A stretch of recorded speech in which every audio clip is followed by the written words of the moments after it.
विश्वास पाठक जी आपल्यापासून सुरुवात करेल, मला प्रत्येकाकडे जायचं आहे। अगदी थोडक्यामध्ये मला उत्तर अपेक्षित आहे की कुठेतरी राजकीय पक्षांचा निवडणूक आयोगावरील विश्वास हा कमी होत चाललाय का, आणि असेल तर त्याची नेमकी कारण काय? अगदी थोडक्यामध्ये मला प्रत्येकाकडे जायचं आहे। नाही, अजिबात नाही। फक्त हे जे विरोधक आहे यांनी हा निर्माण केलेला एक बागलबो आहे।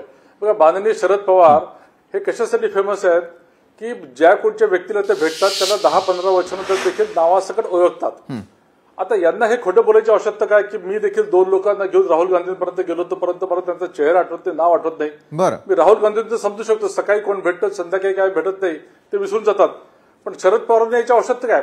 हे कन्सर्टेड यांचे एफर्ट दिसतात आहे आणि इलेक्शन कमिशनला बदनाम करायचं आणि कुठेतरी आपल्याला जो काही पराभव आहे तो अजूनही आपण पचवू शकलो नाही याचं त्यांनी एक फ्रस्ट्रेशन। आनंदजी, पराभव पचवता आलेला नाहीये म्हणून आंदोलन करण्याची वेळ येते का निवडणूक आयोगाच्या बाबतीत? आपल्या पक्षाला काय वाटतं अगदी थोडक्यामध्ये? नाही विशालजी, असं नाही। आज कोणीही निवडणूक नाही, ना देशाची निवडणूक आहे ना राज्याची निवडणूक आहे। हे जे आम्ही बाजू मांडतोय हे निवडणूकसाठी नाही, हे आपली लोकशाही वाचवण्यासाठी आहे। आज तुम्ही सांगा की जर आरोप आहे, आपला एक सोलापूरला गाव होता ना ते मार्करवाडी, तिथे काय झाला होता? तिथे असाच विषय आला होता ना की ग्रामसभेमध्ये 100 लोक आहेत आणि त्यांनी मत नाही दिला भाजपला, परंतु भाजपला मत कसा आला बाई? पूर्ण गाव रस्त्यावर आला आणि काय काय झालं सगळ्यांना माहित आहे। जर एक मतांची चोरी पण झाली आहे आणि एक मतांची चोरी आणि 100 मतांची चोरी म्हणजे चोरी आहे। जर राहुल गांधींनी तुमची चोरी जगाकडे आणून दिली आहे तर तुम्ही कशासाठी पडत आहे? तुम्ही या ना समोर, तुम्ही करा ना सामना, तुम्ही करा ना डिबेट, तुम्ही संवाद करा ना। तुम्ही हे नाही सांगू शकतो की तुम्ही 30 लोक या।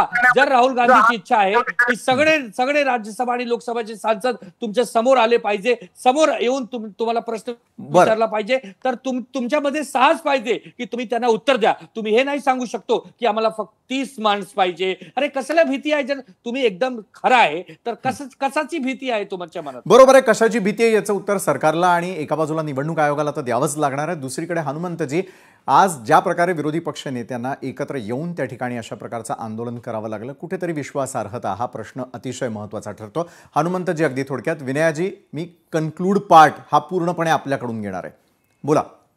विशालजी, सुप्रीम कोर्टानं बिहारमध्ये 65 लाख मतं यादीतून का वगळली असं निवडणूक आयोगाला विचारलं तर निर्लज्जपणे निवडणूक आयोगानं आम्ही ते सांगणार नाही असं सांगितलं। चंदीगड हायकोर्टानं सीसीटीव्ही फुटेज द्यायचा आदेश दिला तर ह्या सरकारला हाताशी धरून निवडणूक आयोगाने सरकारनं फुटेज देता येणार नाही असा कायदा केला। निवडणूक आयोग भारतीय जनता पक्षाच्या पिंजऱ्यातला पोपट झालाय। युट्यूबवर ही चर्चा बघणाऱ्यांना, टीव्हीवर, फेसबुक, व्हॉट्सअपवर बघणाऱ्यांना विनंती की आपला निवडणुकीचा मतदानाचा हक्क वाचवायसाठी रस्त्यावर उतरण्याची वेळ आली। भारतीय जनता पक्षाच्या सरकारला जाब आपल्याला विचारावाच लागेल। बरोबर आहे, आपण मतदारांना देखील यामध्ये सामील करून घेण्याचा आणि